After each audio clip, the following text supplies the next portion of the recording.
Hello, I'm John, and this is In the Kingdom, a series where we are going over parables that Jesus begins with, "The kingdom of heaven is like, ... Although this week's parable isn't exactly the same and follow that exact same format, the words kingdom of heaven are in there, and it still tells a similar story. Have you ever seen Willy Wonka and the Chocolate Factory? A whole bunch of kids find golden tickets hidden inside of candy bars to go tour Willy Wonka's chocolate factory. During the tour, all the kids except for one are found to be rotten. The kids are full of pride, thinking that they were special because they were already inside the chocolate factory, and one by one, they get kicked out because they refused to act properly inside of the chocolate factory. Our story today is about a man who refused to change once he entered the kingdom of heaven. I'm going to start by reading Matthew 22, verses 1 through 10. And again, Jesus spoke to them in parables, saying, "The kingdom of heaven may be compared to a king who gave a wedding feast for his son, and sent his servants to call those who were invited to the wedding feast. But they would not come. Again he sent others, servants, saying, 'Tell those who are invited, see, I have prepared my dinner. I have sacrificed my oxen, and my fattened calf have been slaughtered. And everything is ready. Come to the wedding feast.'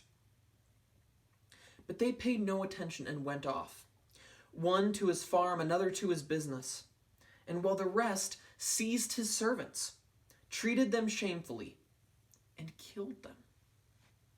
The king was angry, and he sent his troops and destroyed those murderers and burned their city. Then he said to his servants, 'The wedding feast is ready, and those who were invited are not worthy. Go, therefore, to the main roads and invite to the wedding feast as many as you find.'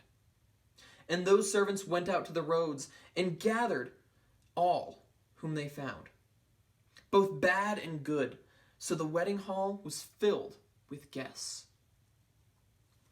So Jesus is telling this story to Jews, and they thought that they were already in because they were a part of God's plan, due to their ethnicity and the promise that God made to their ancestors. But you see, just like the wedding guests, God sent them messengers. They paid no attention to the messengers, but instead treated them shamefully and even killed them.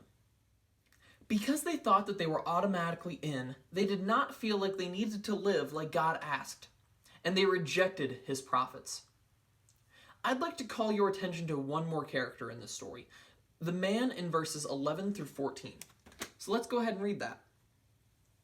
"But when the king came in to look at the wedding guests, he saw there a man who had no wedding garments.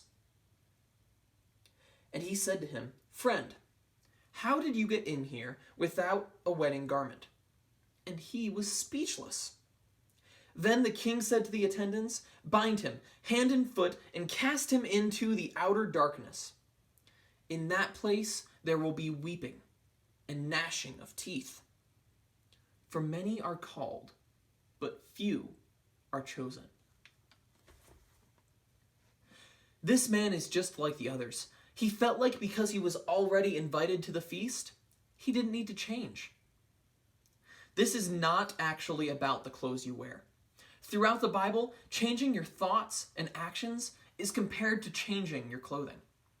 Just because God invites all people into his kingdom does not mean that they can stay in their sinful ways. Ephesians 4:22 through 24 says, "To put off your old self, which belongs to your former manner of life and is corrupt through deceitful desires, and to be renewed in the spirit of your minds, and to put on your new self, created after the likeness of God in true righteousness and holiness." Jesus requires that people who enter the kingdom put off their old selves and put on their new selves. The people who did wrong in this text allowed their pride to tell them that they did not need to change at all to enter the kingdom of heaven. Don't get me wrong. God's love is unconditional. Nothing can separate us from the love of God. However, God's love is not the same as acceptance into his kingdom. Do not become so prideful that you think that you already have the golden ticket to enter God's kingdom. Yes, praise God that he loves us no matter what, and he loves us the way that we are. But he doesn't expect us to stay the way that we are during our lifetime of following him.